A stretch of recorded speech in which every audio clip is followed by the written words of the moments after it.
నమస్కారం కళాక్షేత్రం కార్యక్రమానికి స్వాగతం. సాంప్రదాయ సంగీతాన్ని వీణులు విందుగా అందించడంలో సంగీత వాయిద్యాలలో వీణది ప్రత్యేక స్థానం. అంత అద్భుతమైన వీణని అంతే అద్భుతంగా వాయిస్తారు మన జయలక్ష్మి గారు. తన సంగీత ప్రదర్శనలతో ఎన్నో ప్రశంసా పత్రాలు అందుకున్నటువంటి ప్రముఖ వీణా అధ్యాపకురాలు జయలక్ష్మి గారు ఇవాళ మన కళాక్షేత్రంలో మనతో పాటు ఉన్నారు. మరి ఆవిడతో మాట్లాడి మరికొన్ని విషయాలు తెలుసుకుందాం. నమస్కారం జయలక్ష్మి గారు. నమస్కారం అండి. ఎలా ఉన్నారు? బాగున్నాను. ఓకే, ముందుగా మన కళాక్షేత్రం కార్యక్రమంలో ఎంతోమంది కళాకారులు వస్తూ ఉంటారు. ఫస్ట్ ఆఫ్ ఆల్ మనం ఒక మంచి కీర్తనతో మన కార్యక్రమాన్ని ప్రారంభిద్దాం. శ్రీ గణపతి సచ్చిదానంద స్వామి గారి ప్రార్థనతో ప్రారంభిస్తాను. ఓకే.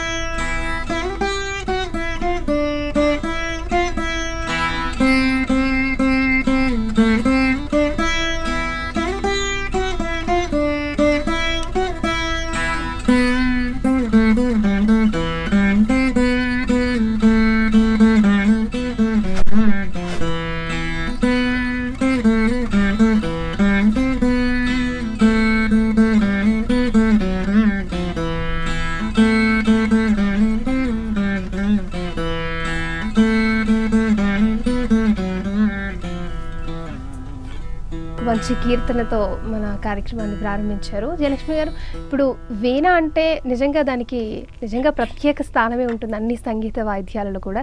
అమ్మవారు సరస్వతీదేవి చేతిలో ఫస్ట్ వీణనే కనిపిస్తుంది. ఆ వీణను చూసి సంగీతం నేర్చుకోవాలనే ఆపేక్ష కలుగుతుంది. అటువంటి వాళ్ళకి తప్పకుండా వీణ నేర్చుకోవాలన్న ఆ అవగాహన రావడమే ఒక ప్రత్యేక స్థానం అన్నమాట. ఫస్ట్ వీణ ఎవరి దగ్గర నేర్చుకున్నారు? పద్మారావు నగర్ కాలేజీలో భక్తరామదాస్ సంగీత నృత్య కళాశాలను చూసి అక్కడ పిల్లలందరూ పాడుతూ ఉంటుంటే చూసి అందరూ పాడుతున్నారు. సరే, ఎప్పుడు గాత్ర సంగీతమే కదా, వాయిస్ అందరూ పాడుతున్నారు, ఈ వీణ చూస్తే చాలా అద్భుతంగా ఉంది, వీణ వాయించుకోవడం నేర్చుకుందాము అని అన్నారు. గురువుగారు, నేను వీణ నేర్చుకోవచ్చా అన్నారు. నేర్చుకోవచ్చు. ఎన్ని సంవత్సరాలు కోర్సు ఉంటుంది, నువ్వు ఏ సబ్జెక్ట్ నేర్చుకున్నా 6 సంవత్సరాలు కంటిన్యూగా ఒకటే సబ్జెక్ట్ నేర్చుకోవాలి, రెండో సబ్జెక్ట్లో ఉండదు. 6 ఏళ్ల తర్వాత ఇంకో సబ్జెక్ట్ కావాలని నేర్చుకోవచ్చు అని. సరే, వీణ నేర్చుకున్నా అంటే వీణ అంత ఈజీగా రాదమ్మా, చూసి సెలెక్ట్ చేసుకో అని అన్నారు.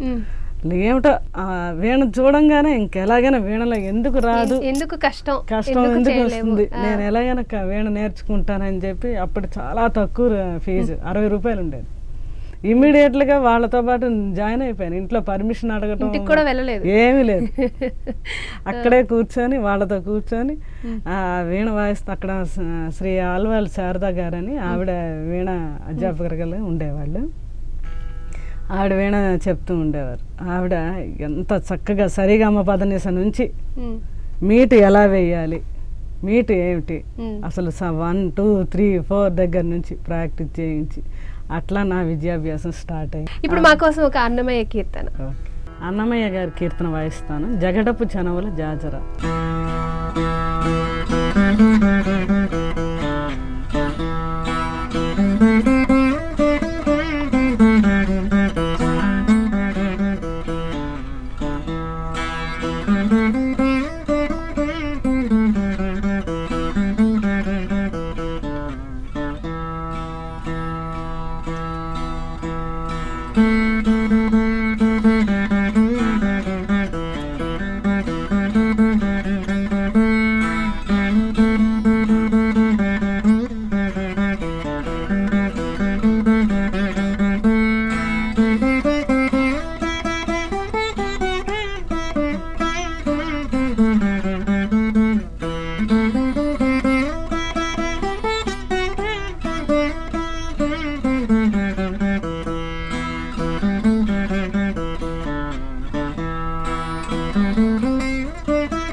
ఓకల్ నేర్చుకున్న వాళ్ళకి వీణ వాయించడం ఈజీ అవుతుందా, లేకపోతే వీణ ఓకల్ రాకపోయినా నేర్చుకోవచ్చు అంటారా?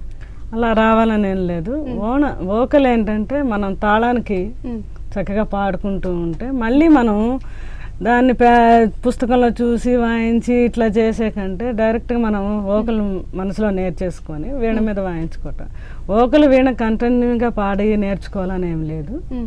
వోకలు వస్తుంది, వీణ నేర్చుకుంటుంటే ఆటోమేటిక్గా స్వరస్థానం దాన్ని బట్టి వచ్చేస్తుంది. ఓకే, మరి వీణలో ఎన్ని రకాలు ఉంటాయంటారు?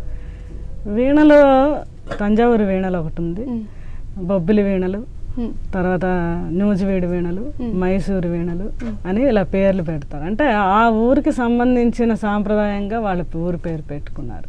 అమ్మవారు వాయించే వీణ పేరు కచ్చపి వీణ. ఓకే, దేవతలు కూడా వీణ వాయించేవారు.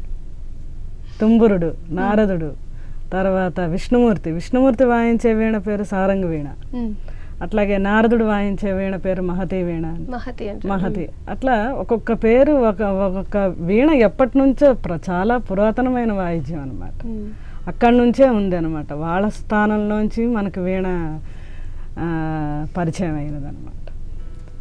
దీనివల్ల ఏంటంటే మైండ్ ఎన్ని బాధలున్నా, ఎన్ని ఇది ఉన్నా, అంటే టెన్షన్స్ అవన్నీ ఉన్నా, ఒక్క అరగంట సేపు అట్లా వీణ వాయించుకుంటూ ఉంటే మనకు బోల్డ్ అని ఆన్సర్స్ దొరుకుతాయి.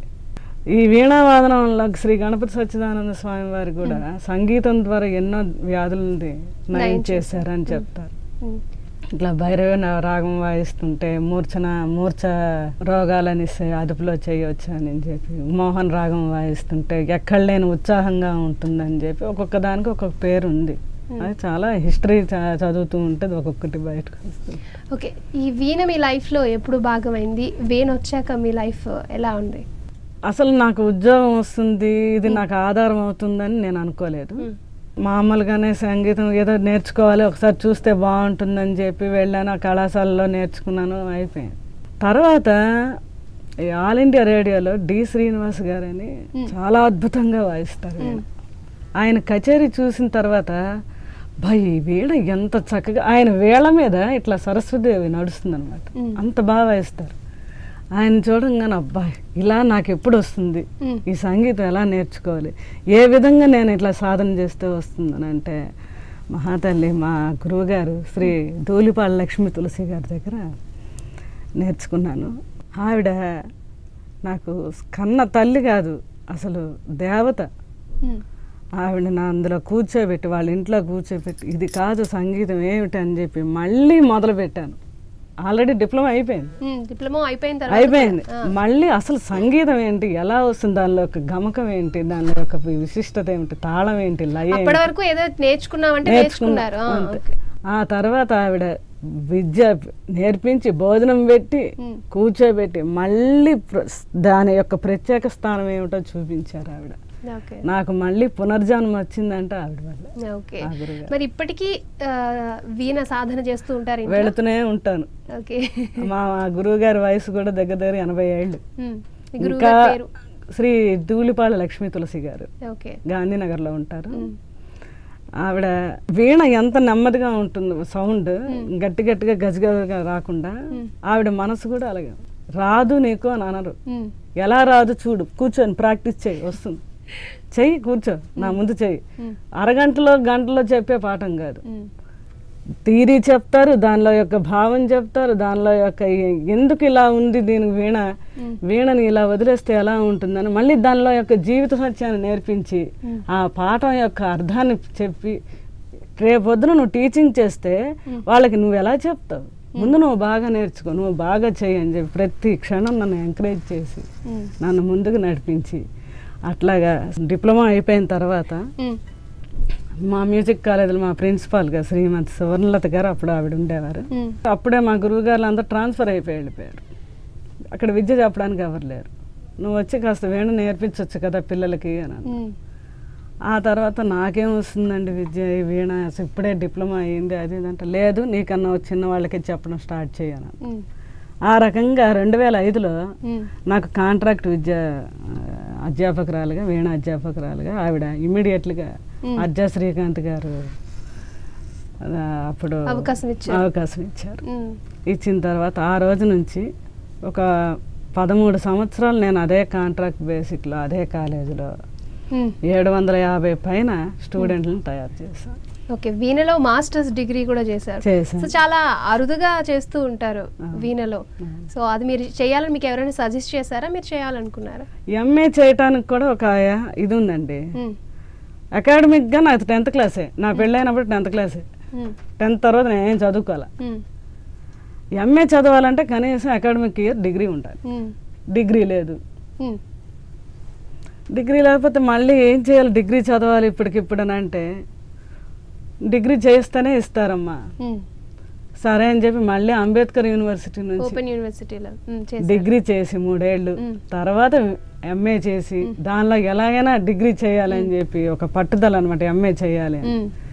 దానికి నాకు యూనివర్సిటీ వాళ్ళు మంచి సహకారం ఇచ్చారు. అందులో కూడా పద్మ గారు, నీత గారు వీళ్ళంతా నాకు చాలా హెల్ప్ చేశారు. ఆ తర్వాత అలాగా ఎంఏ కంప్లీట్ అయింది. అందులోనే వోకల్ డిప్లొమా చేశాను, అలాగే లైట్ మ్యూజిక్ డిప్లొమా చేశాను. చేసి ముందు నేను నేర్చుకుంటే కదా 10 మందికి నేర్పాలి అనే ఉద్దేశంతో కష్టపడి నేర్చుకొని ఈరోజు. ఇప్పుడు మా కోసం మరొక కీర్తన జయంతి శ్రీ రాగంలో మరుగేలరా ఓ రాగవ చిన్న బిట్ వాయిస్తాను.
మీరు చాలా ప్రదర్శనలు కూడా ఇచ్చారని తెలుస్తోంది. ఇప్పుడు దేవాలయాల్లో ఎక్కువగా మీరు ప్రదర్శనలు ఇచ్చారు. ఎవరైనా ఇలా ప్రోగ్రామ్ ఉంది వాయిస్తారని అంటే నా శిష్య బృందంతో వెళ్ళిపోతాను. నేను పిల్లలకి నేర్పించి హాయిగా అక్కడికి వెళ్ళి ప్రదర్శనలు ఇవ్వడం నాకు చాలా ఇష్టం అనమాట. ఎందుకంటే వాళ్ళకి నేర్పిస్తూ నేర్చుకుంటుంటే ఇంకా నాకు మంచి ప్రిపరేషన్ ఉంటుంది. అందుకని చెప్పి ఎక్కువగా శిష్యులకే ఫస్ట్ ప్రిఫరెన్స్ ఇస్తాను. వాళ్ళందరినీ 10 మందినో 20 మందినో 27 మంది నక్షత్ర వీణ అని వర్షాల కోసం శ్రీ చిలుకూరు బాలస్వామి టెంపుల్లో వాయించాము. 27 మంది నక్షత్ర వీణ అని. అది అద్భుతంగా వర్షాలు రావటం అవన్నీ జరిగింది. తర్వాత నాదనీరాజనం అన్ని అక్కడ ఆర్ట్ ఆఫ్ లివింగ్ వాళ్ళు, తర్వాత మన గణపతి సచ్చిదానంద స్వామి వారి ఆధ్వర్యంలో, ఆ తర్వాత భారతీ తీర్థానంద స్వామి గురూజీ దగ్గర అందరు ఆశీస్సులు పొందాము. చేయని ప్రదేశం ఉండదు. ఇప్పటి వరకు సుమారు ఎన్ని ప్రదర్శనలు ఇచ్చుంటారు? చాలా ఇచ్చానండి, ఇన్ని లెక్కన లేదు. సంవత్సరానికి ఒక దగ్గర 10 ప్రోగ్రాంలన్నా ఉంటాయి. ఇప్పుడు మీరు వీణ అధ్యాపకులుగా కూడా పనిచేస్తున్నారు, వీణ వాయిస్తున్నారు. ప్రదర్శనలు ఇచ్చినప్పుడు హ్యాపీగా ఉంటుందా, విద్య నేర్పించినప్పుడు హ్యాపీగా ఉంటుందా? నాకు చాలా ఇష్టం అమ్మ టీచింగ్ చేయటం. విద్య నేర్పాలి, విద్య నేర్పుతూ ఉంటే నేను కూడా నేర్చుకుంటాను.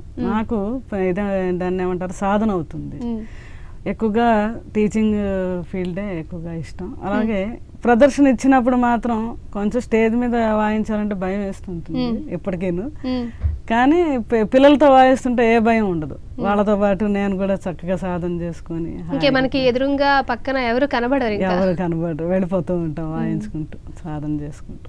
ఓకే జయలక్ష్మి గారు, ఇప్పుడు సాంప్రదాయ సంగీతంలో వీణకి ప్రత్యేక స్థానం ఉంది. మనం ఎటువంటి ప్రదర్శనలు ఇవ్వచ్చు. ఇప్పుడు సినిమా రంగం అనేది వచ్చింది కాబట్టి దాంట్లో కూడా చాలా రకాల ఇన్స్ట్రుమెంట్స్ వస్తాయి. దాంట్లో కూడా వీణకి ప్రత్యేక స్థానం ఇస్తారు. అవునవును. మరి మీరు సంగీతం అంటే సినిమా పాటలకు సంబంధించి కూడా మాకు ఒక పాట వినిపించగలరా? సాధారణంగా వీణ మీద చాలా తక్కువ సాంప్రదాయమైన సంగీతం వాయించకూడదు. సరే, అందరు పిల్లలు ఎంజాయ్ చేస్తారు కదా సంగీతం, సినిమా పాట కూడా వాయించవచ్చు అని తెలియడానికి కోసం వాయిస్తున్నాను.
లక్ష్మి గారు ఏదైనా వాయిస్తారు, బట్ సినిమా పాటలు కూడా వాయిస్తారు. ఆ ఒక్కటి ఎందుకు వదిలేయాలని ఇది నేర్చుకున్నారా? కానీ ఇది కొంచెం టఫ్ సాంగ్ కదా. చాలా కొన్ని ఏదైనా సినిమా పాట పిల్లలు అడుగుతుంటారు, మేడం మేడం ఈ సినిమా పాట వాయించండి, మేడం మేడం ఈ సినిమా పాత సినిమాకి ఒక పాట పాడండి. పెద్ద పెద్ద వాళ్ళు వస్తుంటారు, 65, 60 ఏళ్ళు, 60 వాళ్ళు, మేడం ఈ చిన్న పాట ఊరికే సంతోషం కోసం మేడం అంటే, వాళ్ళని ఏదైనా బాధలో ఉన్నారని అంటే అప్పుడేవో చిన్న చిన్న ఇట్లా జరుగుతుంది. నేను చాలా తక్కువ సినిమా సంగీతం సినిమాలు ఆఫర్స్ వచ్చాయా మీకు సినిమాల్లో? ఎప్పుడో అప్పుడు సీరియల్స్ లో వాయించేదాన్ని. మన సుమన్ బాబు గారు ఉన్నప్పుడు రామోజీరావు గారు వాళ్ళ చిన్న చిన్న బిట్లు వాయించేదాన్ని. తర్వాత సినిమా బిట్లు ఏమైనా కొన్ని కావాలి అని అంటే సరే నేను అప్పటికిప్పుడు వేళ్ళు మాత్రమే తీసుకునేవాడు. నాకు చాలా ఇష్టం ఉండదు అంత సినిమాలు వాయించుకుని బిట్ అడిగేవారు. ఒక బిట్ ఏదైనా వాయించానంటే గబగబా ఒక బిట్ వాయించి, మోహన్లో ఒక బిట్ కావాలంటే వాయించేదాన్ని. ఇప్పుడు మోహన్లో ఒక బిట్ ఉంది అనుకోండి,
ఇట్లా రేవతిలో ఒక బిట్. మీకు ఇప్పటి వరకు మీకు వచ్చిన ప్రశంసల గురించి, అలాగే మర్చిపోలేని సంఘటన ఏదంటే మాతో షేర్ చేసుకోండి. నాకన్నా బాగా పెద్ద పెద్ద విద్వాంసులు ఉంటారు కదా విద్యలో వాయించే, వాళ్ళతో నేను వాయిస్తూ ఉంటే అసలు నేను అంత దూరం రాలేదు కదా, అయినా నాకు అంత అవకాశం వచ్చింది కదా, పర్వాలేదు నేను బాగా వాయించగలుగుతున్నానేమో అనే ఇది వచ్చినప్పుడు, షిరిడిలో వాయించేటప్పుడు మా గురువు గారులు అందరూ వాళ్ళందరితో కలిసి అప్పుడు శ్రీరామూర్తి గారు వీళ్ళందరూ ఒక జుగల్బందీ ఏర్పాటు చేశారన్నమాట. వీణ, ఓకలు, వైలన్ అన్ని. ఆ వీణలో నేను ఒక్కదాన్ని అనమాట. అందరూ పెద్ద పెద్ద మహావిద్వాంసులు, వాళ్ళ మధ్యలో నేను వీణ వాయించాలి, తప్పదమ్మా నువ్వు వాయించాలి. సరే అని చెప్పి స్వామివారి ఎదురుగుండా షిరిడిలో బాబా ఎదురుగుండా కూర్చొని వాయించమన్నారు. ఫస్ట్ జుగల్బందీ స్టార్ట్ చేసాం. నేను అప్పుడే ఉద్యోగంలో వచ్చారనమాట కొత్తలో. ఒక జుగల్బందీ ఇలా వాయించాలనేది నేర్చుకోవాలా అనేది ఆ టైప్లో ఉన్నానమాట. ఇంకా రాలేదు. సరే వాళ్ళందరూ బాగా వాయించేస్తున్నారు, నువ్వు కూడా ఇప్పుడు నెక్స్ట్ బిట్ నువ్వే వాయించాలి. ఏం వాయించాలో తెలియదు, గబగబా అప్పటికప్పుడు అల్లుకొని వెళ్తే వాయించాను. వాయించిన తర్వాత ఏంటి ఎంత బాగా వాయించావు, ఎలా వాయించావు అని అంటే, ఏమో గురుగా అంతా బాబాదయ అని చెప్పి అనుకుంటా అలా వెళుతూ ఉన్నాను. ఇట్లా కాదని చెప్పి నీకు ఒక్కదానికి పర్ఫార్మెన్స్ ఇస్తానని చెప్పి అప్పుడు ఒక కీర్తన నాకు ఇచ్చారు, మధ్యమావతి రాగంలో.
ఓకే, ఆఖరిగా మీలాగా వీణ నేర్చుకోవాలి అనుకునే వారికి మీరు ఇచ్చే సలహాలు సూచనలు?